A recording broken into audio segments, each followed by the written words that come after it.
A'udzubillahi minasyaitonirrajim. Bismillahirrahmanirrahim.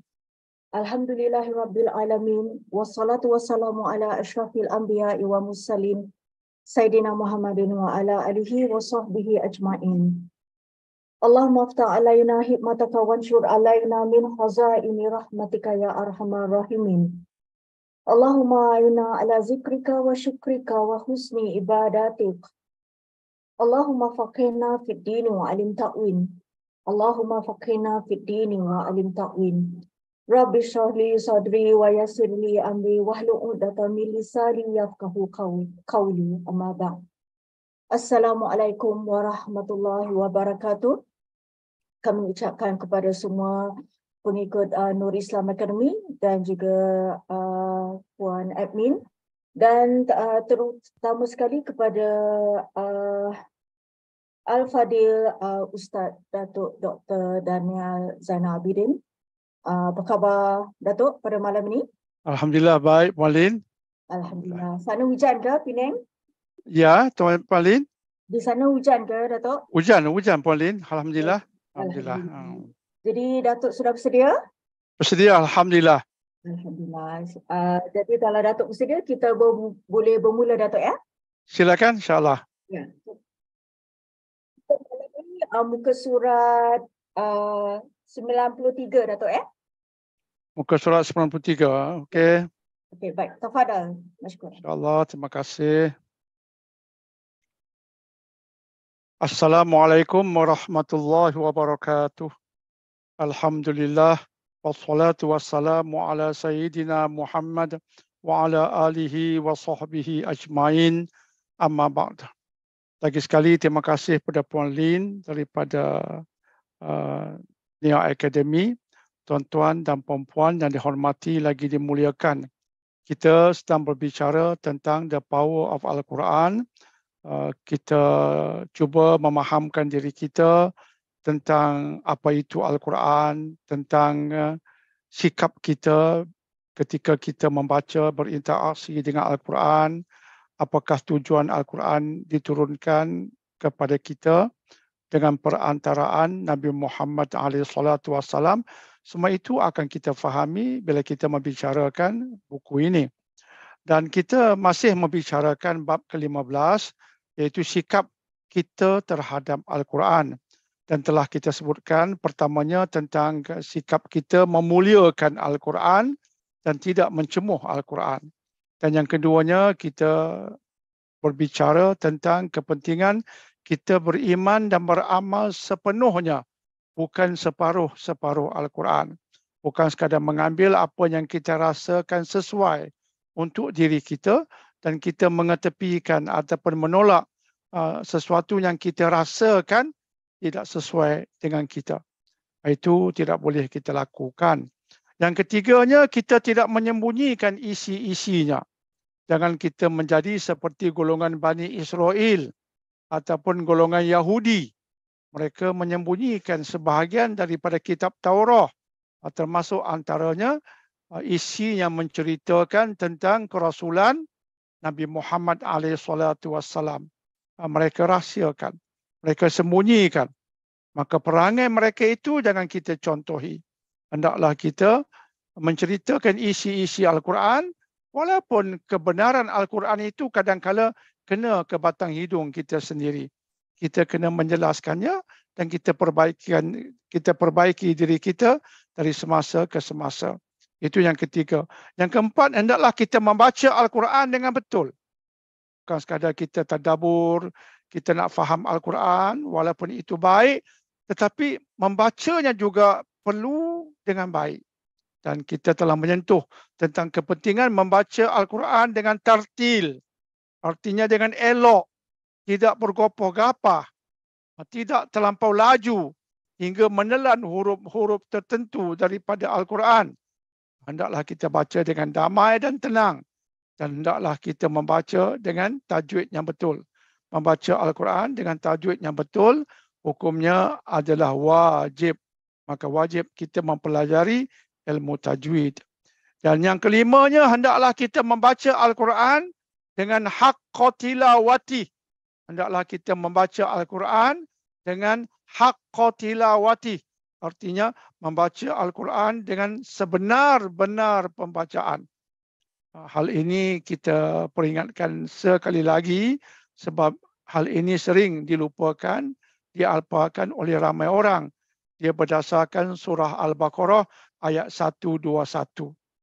Allah mengatakan tentang kebaikan orang-orang yang membaca Al-Quran, yatlunahu haqqa tilawati, membaca kitab Allah termasuk Al-Quran dengan sebenar-benar pembacaan. Dan telah kita bicarakan tentang tafsiran yang diutarakan oleh sahabat Abdullah bin Mas'ud radhiyallahu an. Beliau mengatakan membaca Al-Quran dengan sebenar-benar pembacaan ialah menghalalkan apa yang dihalalkan Al-Quran. Yang kedua, mengharamkan apa yang diharamkan Al-Quran. Ketiganya, membaca seperti mana ia diturunkan. Yang keempat, tidak mengubah kalam Tuhan daripada tempatnya.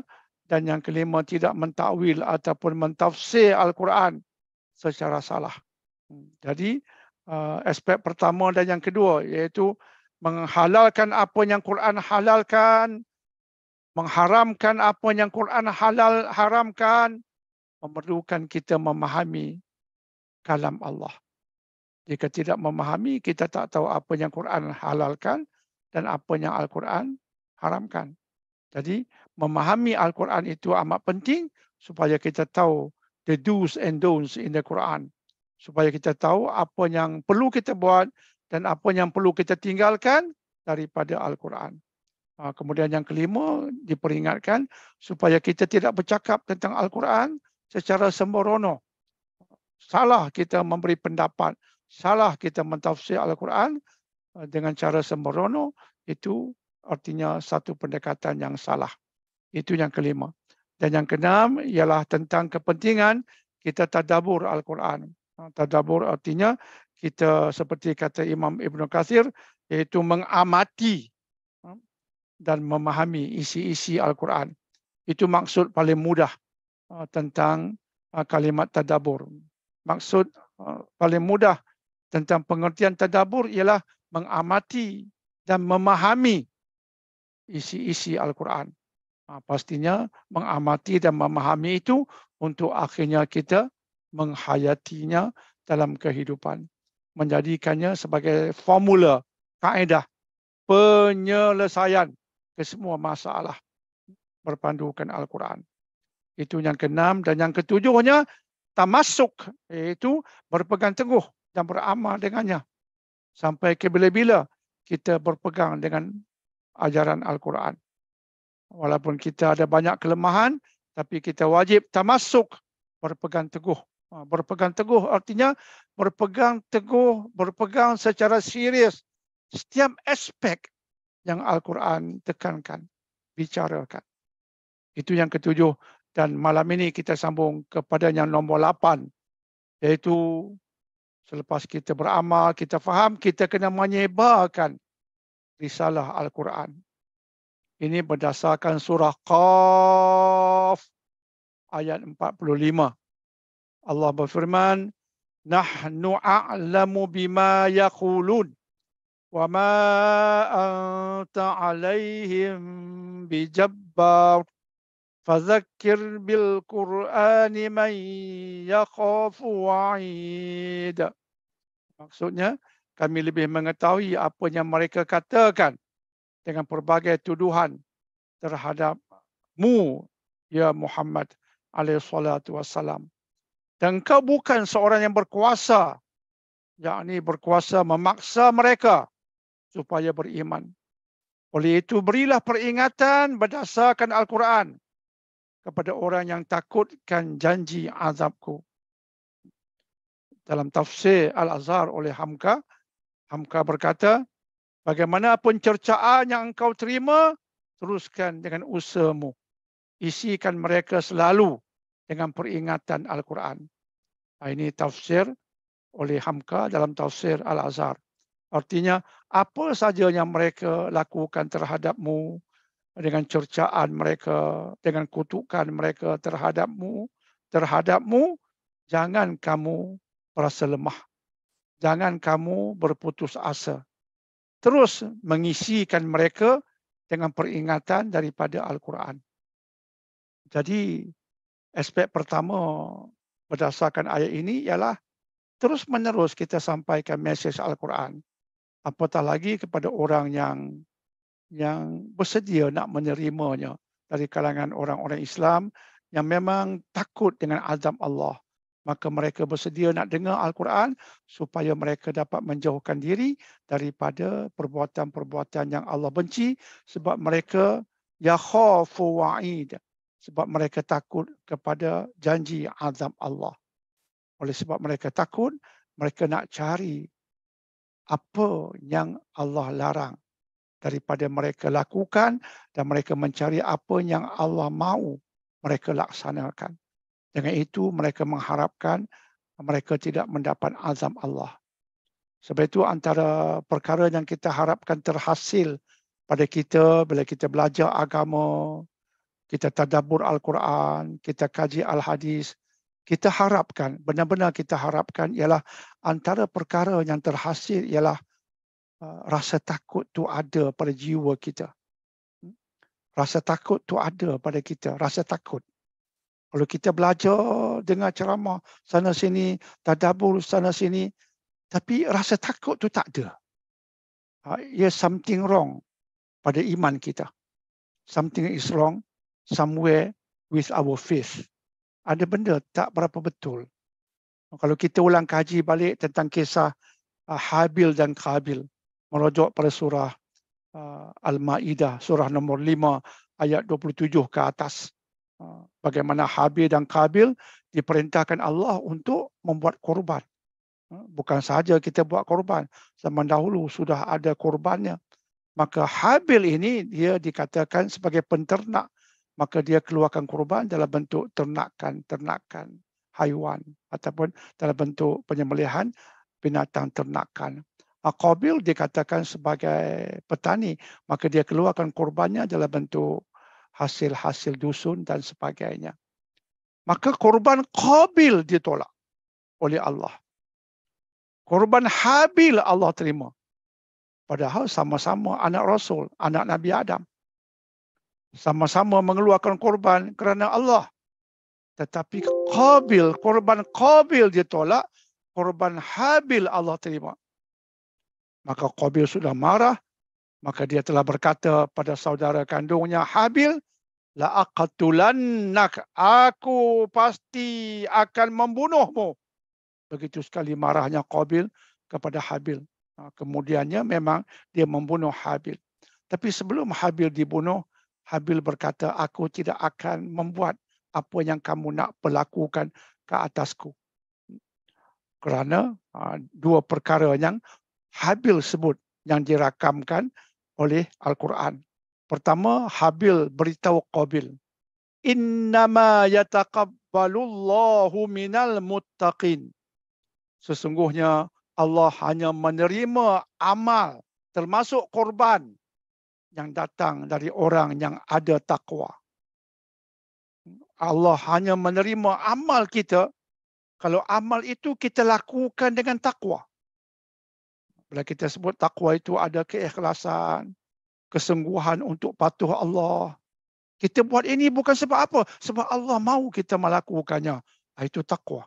Dasar takwa itu. Taat kerana dia. Buat kerana dia. Buat kerana taat kepadanya. Azza wa Jal. Itu takwa. Maka Qabil dia buat. Tapi tanpa takwa. Habil juga membuat dengan takwa. Bukan dengan keluh kesah. Dengan takwa demi ketaatan kepada Allah. Demi ketundukan. Qabil buat. Tapi tanpa jiwa. Jiwa takwa tu tiada. Hati takwa tak ada. Cuma fizikal je buat. Itu peringatan pertama dari Habil yang Allah sebut dalam Quran. Yang kedua. Apa Habil kata? Lepas dia kata Allah terima hanya dari orang bertakwa. Yang kedua. Inni akhafullah Rabbul Alamin. Sesungguhnya aku ini ada perasaan takut kepada Allah. Jadi Allah terima korban Habil sebab takwa. Dan orang yang ada takwa, dia mesti ada sedikit sebanyak takut.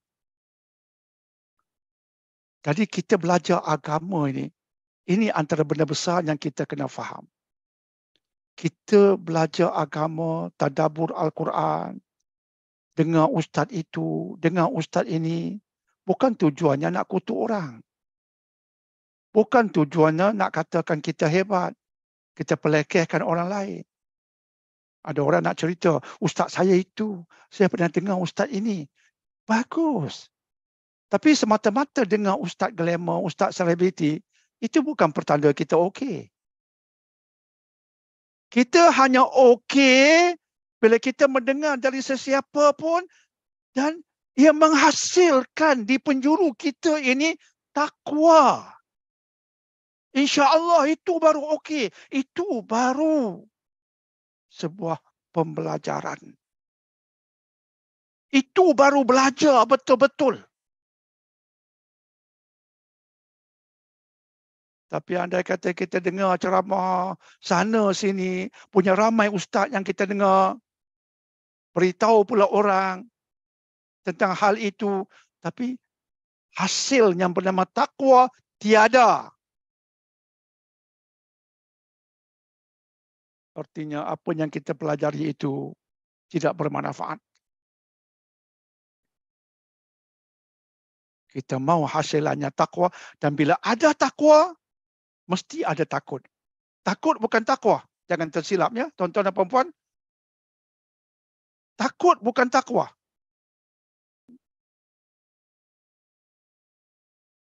Tapi takwa itu antara ramuannya ialah takut kepada Allah. Takut kena ada. Itu antara ramuan takwa. Bila ada takut, dia menghasilkan kehidupan yang berhati-hati. Ia menghasilkan sebuah kehidupan yang tidak berani nak melanggar perintah Allah. Itu yang zaman dahulu kita dengar cerita, walaupun para sahabat dah terjamin syurga, tapi bila baca ayat tentang neraka, menangis terisak-isak. Padahal sahabat-sahabat ini ada yang sudah disabdakan terjamin syurga. Tapi mereka yang terjamin ini, bila baca Quran tentang neraka, menangis terisak-isak, takut mereka dimasukkan ke situ dalam nar, wal'iyadzubillah. Mereka dah terjamin tapi takut.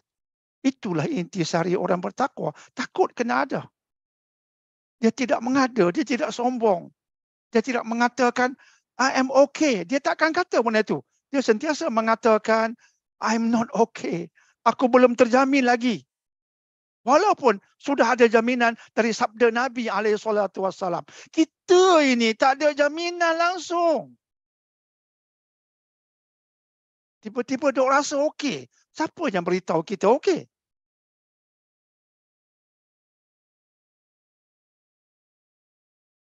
Sebab itu bila kita belajar tuan-tuan dan puan-puan, bila kita tidak ada rasa takut. Rasa takut ni kita sedar kita ada bila kita buat apa pun kita bimbang Allah tak terima amal kita. Kita semayang, kita bagi salam. Assalamualaikum warahmatullahi. Rasa di hati.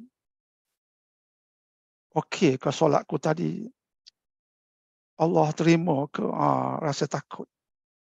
Menyebabkan solat berikutnya lebih nak berhati-hati. Walaupun kita tak sempurna, tapi takut tu menjadikan kompos kita itu betul. Maka itulah orang yang mendengar Quran, bila hati itu ada takut, dia tersentuh cepat.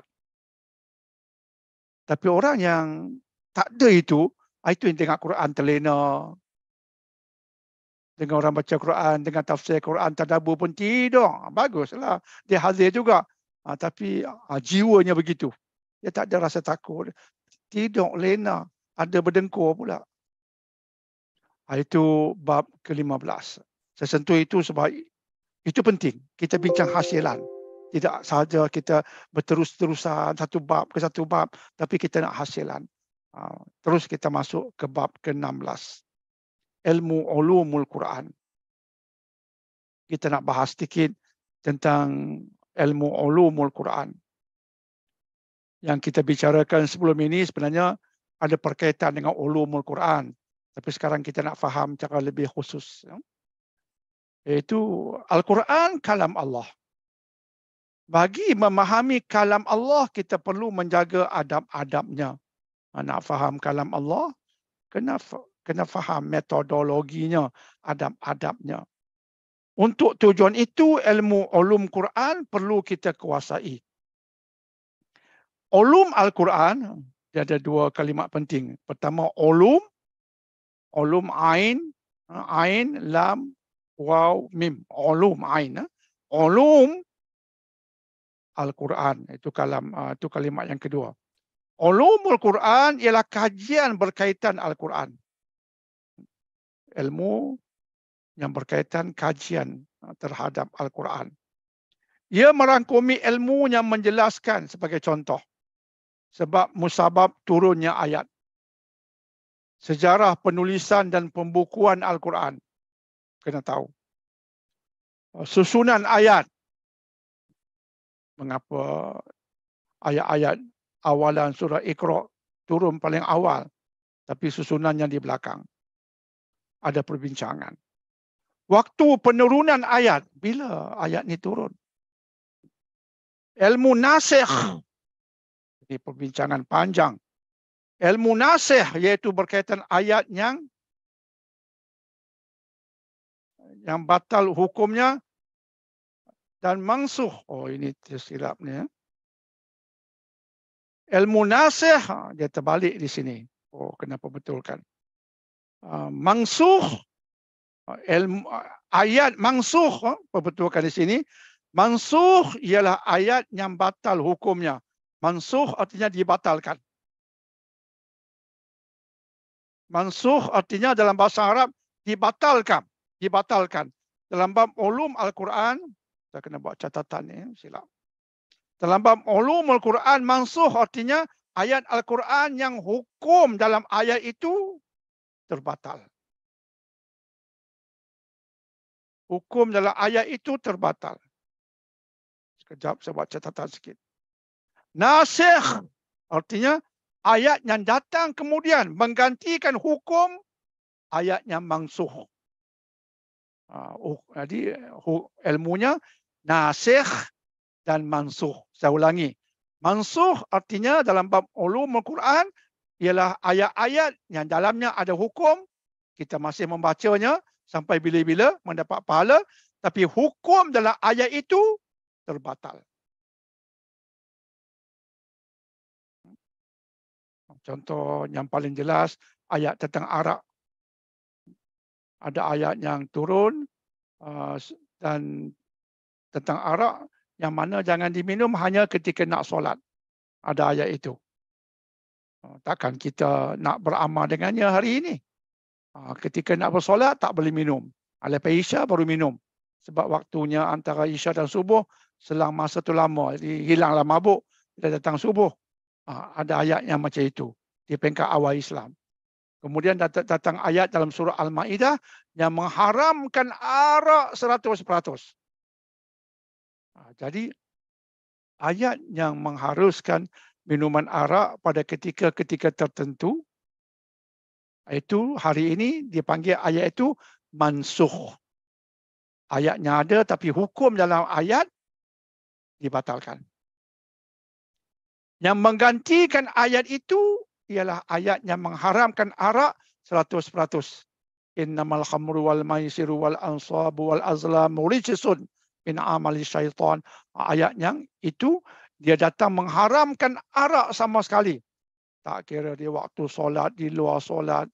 Pada bila-bila masa ayat yang membatalkan hukum yang terdapat pada ayat yang datang sebelumnya, ayat yang datang membatalkan hukum itu dipanggil ayat nasikh.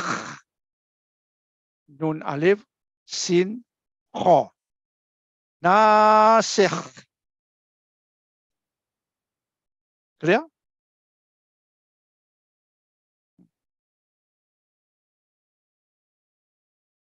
Itu tentang nasikh dan mansukh Lagi satu yang paling agak jelas juga, malah nasih dan mansuh yang pertama dalam Islam apa dia?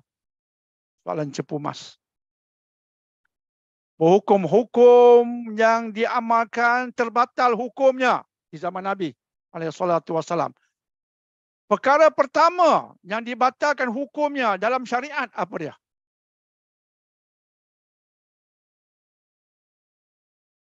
Berkaitan dengan perubahan kiblat. Berkaitan dengan perubahan kiblat. Bab ni semua saya tulis dalam laman web saya. Pergilah ke laman web datuk.dr.daniel.com. Ada tafsir Al-Quran di situ. Merujuk pada beberapa kitab. Dan ini semua telah saya bahaskan dalam tulisan-tulisan yang telah ada di sana. Pertama, bab yang dibatalkan hukum ialah tentang perubahan kiblat. Pada asalnya umat Islam bersolat dengan menghadap Baitul Maqdis. Kemudian dalam surah Al-Baqarah, juzuk yang kedua, disebutkan tentang ayat fawalli wajhaka syatral masjidil haram. Maka sekarang hadapkanlah wajahmu ketika solat ke Masjidil Haram. Ketika datang ayat itu nasikh. Ayatnya membatalkan hukum sebelumnya, iaitu menghadap wajah ke Baitul Maqdis. Kata sahabat Abdullah ibn Abbas radhiyallahu anhuma, itulah aspek pertama nasikh dan mansuh dalam Islam. Yang mansuh, yang dibatalkan hukumnya ialah yang berkaitan dengan menghadap kiblat ke Baitul Maqdis. Dan yang datang untuk membatalkan hukum nasikh itu ialah ayat yang berkaitan menghadap kiblat ke Masjidil Haram. InsyaAllah. Itu dibincang secara terperinci dalam ulumul Quran. Kemudian dibincangkan juga ilmu muhkam. Dalam surah Ali Imran Allah sebut tentang ada ayat itu muhkamat, ada ayat muhkamat ataupun muhkam.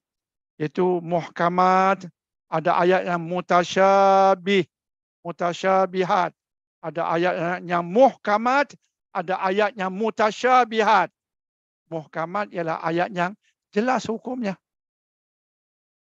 Clear cut hukumnya. Innamal khamr, cerita pasal arak tu haram, jelas. Jelas. Riba tu haram, jelas. Tapi ada ayat yang mutasyabihat ataupun mutasyabih, iaitu yang tak jelas. Apa maksud ayat? Ada ayat yang jelas maksud dia. Bukan sekadar hukum dia. Maksud ayat tu clear. Maksud ayat tu jelas. Tegakkan solat, keluarkan zakat. Jelas kita faham ayat itu mau ke mana. Tapi ada ayat yang tak jelas apa yang ia sedang ceritakan. Contoh apa dia ayat mutasyabihat?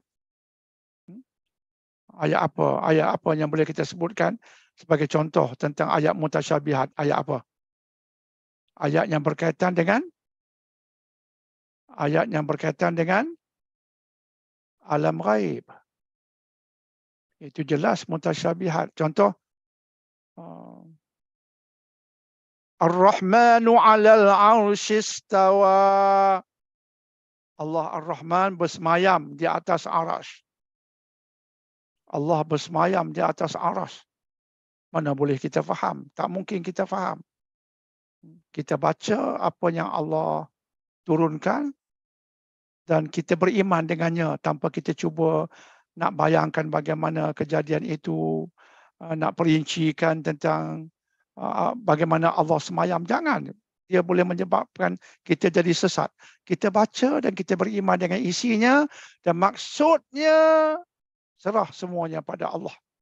Jangan bincang, jangan meleret perbincangan tentangnya sebab kita tak mungkin tahu sedikit pun tentang hal itu sebab dia berada di alam ghaib dan Maksudnya pasti tak jelas sampai bila-bila. Itu contoh ayat mutasyabihat. Perbincangan panjang di kalangan ulama tentang mutasyabihat yang kadang-kadang melahirkan kutuk mengutuk, bukan di kalangan ulama, di kalangan yang bukan ulama ini di Malaysia. Ada yang memberikan takwil. Ini maksudnya ditakwil. Diberikan suatu maksud yang selaras dengan akidah Islam, dan dengan itu dapat difahami dengan baik. Tapi ada ulama salaf dahulu, dia tak nak tafsir langsung. Dia kata semua tafsiran itu hanya pandangan. Bukan boleh kita kata tepat pun. Itu kan yang Allah maksudkan. Ijtihad, pandangan kamu. Okey. Tapi jangan kata inilah dia sebenarnya yang Allah mahu kita katakan. Jangan. Allah tak sebut pun demikian. Yang Allah sebut, Allah bersemayam di atas ard, dan kalimat-kalimat berkata alam ghaib yang lain, kita baca, kita beriman. Sebagaimana yang Allah firmankan, dan maksudnya, kaifiatnya, bagaimana tentangnya, jangan bincang langsung. Serah kepada Allah. Kita hanya berbicara panjang lebar tentang ayat muhkam. Ayat yang terang. Maksudnya, ayat itu begitu banyak, tumpulah pada ayat-ayat itu. Itu sedikit penjelasan tentang muhkamat dan mutasyabihat. Kemudian ulumul Quran juga membicarakan tentang mukjizat Al-Quran. Ini panjang lebar juga perbincangan para ulama. Mukjizat Al-Quran artinya keluar biasaan Al-Quran. Daripada membincang definisi mukjizat, apa maksud mukjizat, berbeza dengan magic, di mana perbezaannya, perbincangan panjang oleh para ulama. Dan hal ini dinyatakan, yang saya tulis ini, dinyatakan dalam kitab At-Tibyan fi Ulumil Quran oleh Syekh Muhammad Ali As-Sabuni. Syekh ni hebatlah. Syekh di era kita ni. Syekh zaman kita. InsyaAllah beliau mengarang sebuah kitab At-Tibyan fi Ulumil Quran. Terima kasih pada Ustaz yang menghadiahkan buku ini pada saya berapa lama dahulu, dan saya telah memanfaatkannya sepenuhnya. Alhamdulillah. Kitab ini At-Tibyan, penjelasan fi Ulumil Quran, berkaitan ilmu ulum Al-Quran. Tujuan mendalami ilmu ini adalah bagi memahami Al-Quran secara yang betul. Imam Ali bin Ibrahim dianggap sebagai orang pertama membukukan ilmu berkaitan ulum Al-Quran. Imam Ali bin Ibrahim dianggap sebagai orang pertama membukukan ilmu berkaitan Al-Quran. Namun buku terlengkap yang ada pada hari ini berkaitan ulumul Quran adalah buku yang bertajuk Al-Burhan fi Ulumil Quran, karangan Imam Badruddin Az-Zakarshi. Ini mendetail. Dan juga kitab kedua yang juga mendetail, agak yang dianggap lengkap isinya berkaitan ulumul Quran, ialah kitab yang bertajuk Al-Itqan. Itqan itu adalah penghalusan, menghalusi ilmu ulumul Quran, menghalusi sungguh isi dia tentang ulumul Quran. Tajuk kitabnya Al-Itqan fi Ulumil Quran oleh Imam Jalaluddin As-Sayuti rahimahumullahu taala. Ini kitab-kitab lah, insya-Allah. Biasa orang yang mendalami Al-Quran, kitab-kitab ini, sikit sebanyak kitab-kitab oleh ulama dalam bahasa Arab ini dia kena ada lah. Dia kena telaah, dia kena kaji. Yang saya tulis ini sekadar beberapa cuplikan untuk bagi kita faham. Kalau kita sebut tentang ulumul Quran, tahu dah anda apa dia ulumul Quran? Kita tahu. Dan kita boleh memberikan contoh-contoh. Artinya kita faham ilmu itu nak bawa kita ke mana. Mungkin nak memperincikannya cara menghalusi, mungkin tidak. Tapi itu tak mengapa. Itu untuk pakar-pakar sahaja menghalusinya. Tapi kita faham. Bab ini jika disebut contohnya Makkiyah dan Madaniyah, we know what it is. Kita tahu. Dia bawa kita ke mana. Kita tahu. InsyaAllah. Jadi selepas ini kita akan bincang. Ini saya tunjuklah buku yang banyak saya gunakan. Ini buku yang saya sebutkan tadi, karangan Syekh Muhammad Ali As-Sabuni. Ini buku yang At-Tibyan fi Ulumil Quran oleh Syekh Muhammad Ali As-Sabuni. Ini kitab yang dalam tangan saya lah. Alhamdulillah. InsyaAllah. Clear? Adakah soalan-soalan Puan Lin sebelum kita sambung? Ya, Datuk. Ini soalan. Saya baca satu soalan Puan Lin. Ada soalan di sini Ya, dalam bahagian chat.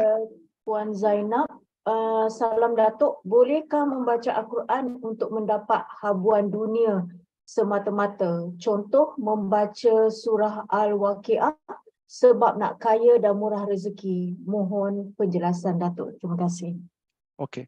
Bila kita membaca Al-Quran, kita disuruh membacanya kerana Allah. Kerana Allah ini bermaksud untuk mendapat pahala dari sisinya. Kerana Allah juga bermaksud kita buat itu untuk mengharapkan keampunannya. Kerana Allah juga bermaksud kita membaca untuk mendapat keridhaannya. Kerana Allah juga bermaksud kita membacanya untuk mendapat keberkatan, kebaikan. Termasuk kebaikan di dunia dan di akhirat, kurniaan Allah. Itu juga okey. Itu juga okey. Tak salah kalau kita baca surah Al-Waqiah. Apa-apa surah kita mengharapkan dengan kita baca ini, Allah murahkan rezeki kita. Kita baca ini dengan harapan Allah. Dia dikembalikan pada Allah. Macam kita buat sesuatu mengharapkan pahala daripada Allah. Kita mengharapkan sesuatu pemberian. Tapi pemberian itu daripada siapa? Daripada Allah. Itu masih ikhlas. Masih okey. Dia tidak ikhlas kalau kita mengharapkan dari perbuatan kita sesuatu daripada manusia. Kita mengharapkan dengan saya baca Quran, orang akan puji saya. Saya mengharapkan dengan saya baca Quran, apa yang kita harapkan itu dari orang. Itu tidak ikhlas. Tapi apa-apa yang kita harapkan daripada Allah, itu masih dalam takluk ikhlas. Okey. Kalau dalam pembacaan sesuatu surah, ada hadis yang menyebutkan kalau membaca surah ini dia boleh menyebabkan murah rezeki kita. Jadi cuba cek balik Al-Waqiah itu kalau kita bacanya murah tak rezeki. Ada hadis tentangnya ataupun tidak. Kalau ada dan kita membacanya dengan keyakinan ada riwayat sahih yang mengatakan akan murah rezeki, kita baca pun kita mengharapkan keberkatan dan kita mengharapkan Allah murahkan rezeki kita sebagaimana yang dijanjikan. Harapan kita itu harapan kepada siapa? Kepada Allah kan? Masih okey. Kaedahnya ialah kita minta Allah tolong kita. Macamlah kita kadang-kadang kita baca Yasin. Baca Yasin, kita harapkan dengan bacaan Yasin ini Allah tolong kita, sembuhkan kita dari penyakit. Sembuh dari penyakit itu duniawi. Duniawi. Bukan kita minta untuk kuatkan iman. Kita minta sakit saya ini sembuh. Sakit tak tahan sangat, sembuh. Semoga dengan Yasin yang saya ruqyahkan pada air ini, semoga dengan air ruqyah ini saya minum, air ruqyah Yasin ini, dengan berkat Yasin ini, sakit saya itu sembuh. Sakit itu duniawi. Dan permohonan untuk hilangkan sakit itu duniawi. Tapi adakah salah kita baca Yasin dengan kita bermohon dengan berkat Yasin itu jadi ruqyah supaya sakit kita hilang? Tidak salah. Sebab kita minta sakit itu hilang dengan berkat Yasin itu, kita mohon berkat itu Allah diberikan oleh Allah. Okey. Itu jawapan secara umum. InsyaAllah Puan Lin ada lagi? Ya, Dato', ada satu soalan ni. Bolehkah kita baca surah Yasin bila ziarah kuburan?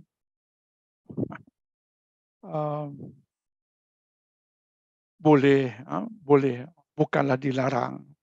Cuma yang menjadi perbincangan panjang ialah kita jadikan itu sebagai satu adat sehingga seolah-olah macam ia tuntutan agama.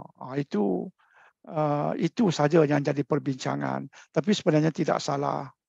Kita pergi kuburan, kita baca Yasin di kubur. Tak ada larangan yang konkret mengatakan itu haram, itu tidak boleh. Saya ambil sikap yang terbuka.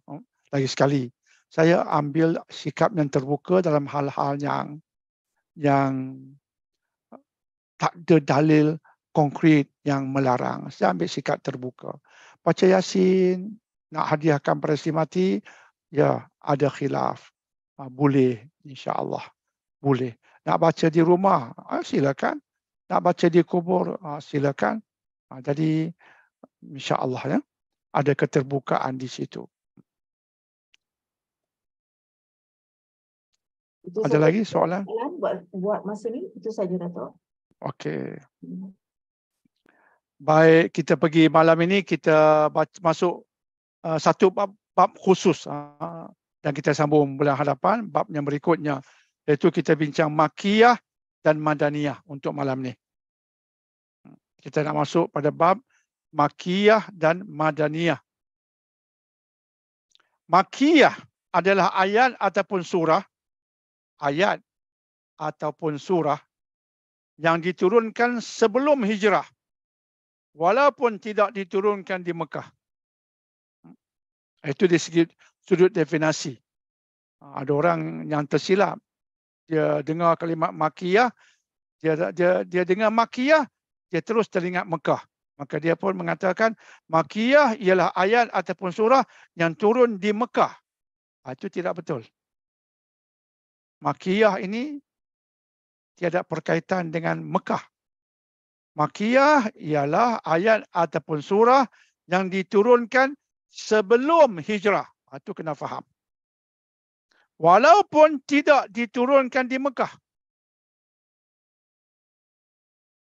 Asalkan ia sebelum hijrah, diturunkan sebelum hijrah, ia Makkiyah. Nabi SAW berada di Mekah berapa tahun?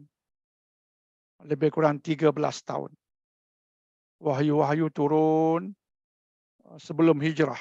Semua wahyu itu dipanggil Makkiyah. Surah Makkiyah. Dalam arti kata yang lain, ayat yang diturunkan selepas hijrah, yang tadi sebelum hijrah, ayat yang diturunkan selepas hijrah, selepas hijrah pula. Ayat yang diturunkan selepas hijrah, walaupun diturunkan di Mekah, tapi dia datang selepas hijrah, tapi turunnya di Mekah. Itu bukan Makkiyah.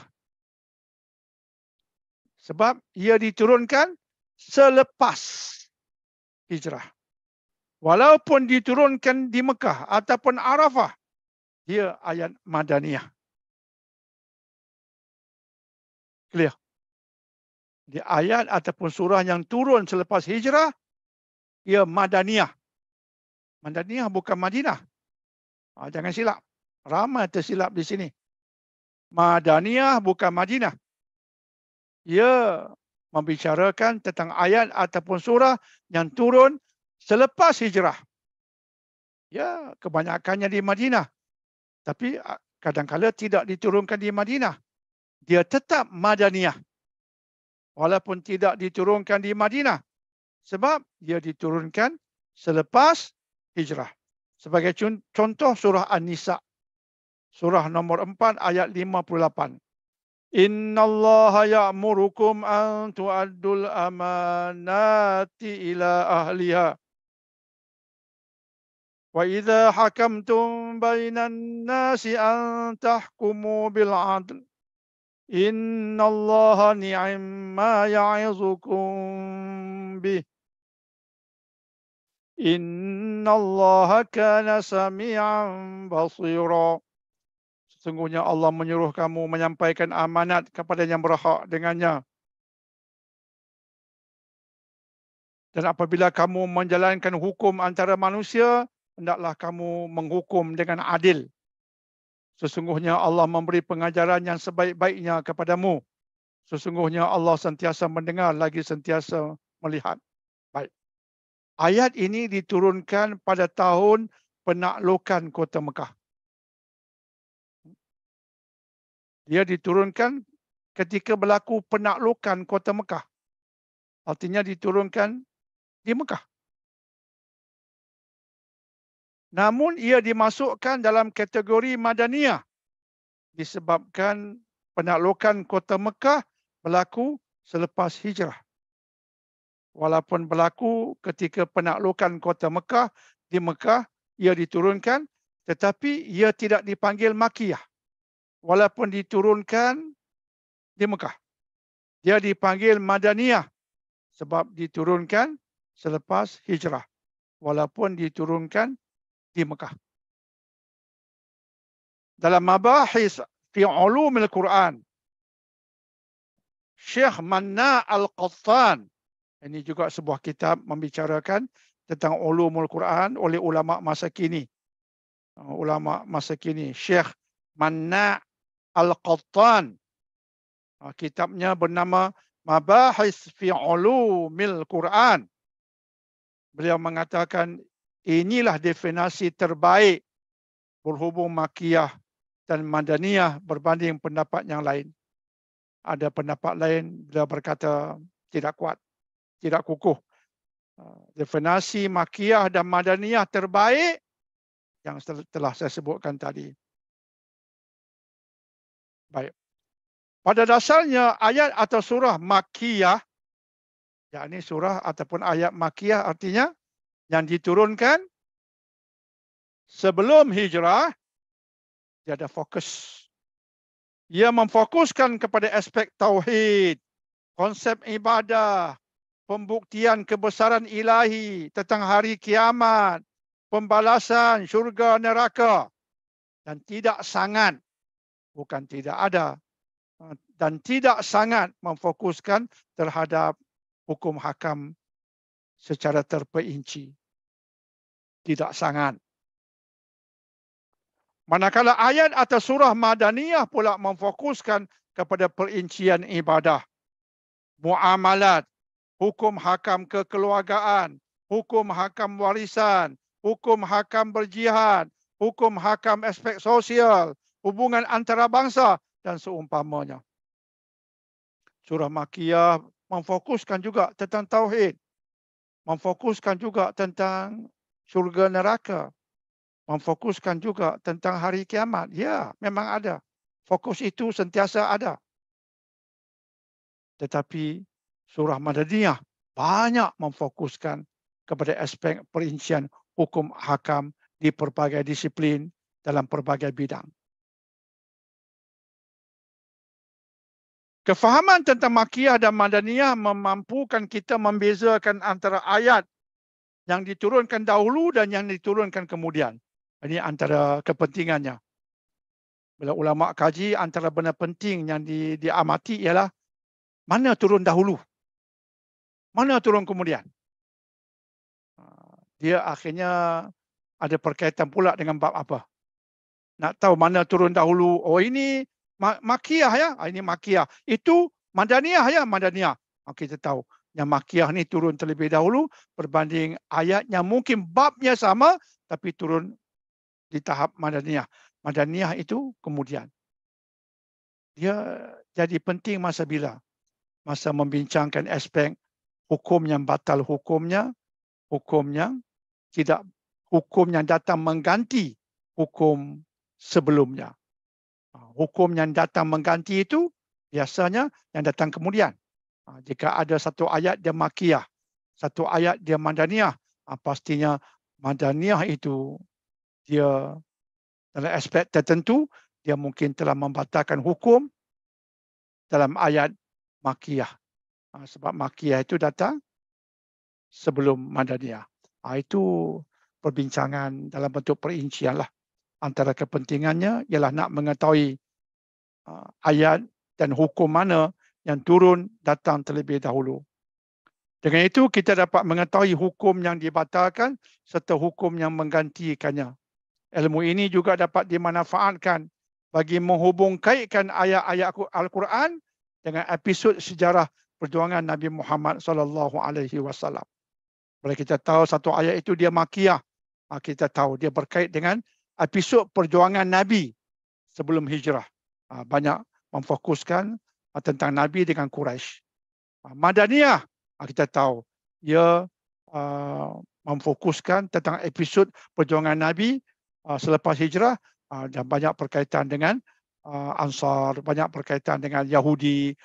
Dia memberikan penekanan yang ada sedikit sebanyak perbezaan, dan memahami makiyah dan madaniyahnya ayat dan surah memahamkan kita secara yang lebih mantap tentang hala tuju sesuatu ayat itu, insya-Allah.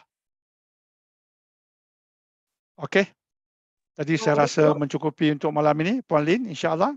Datuk, saya agak keliru sekejap. Kalau kita refer balik kepada muka surat 95, Ya.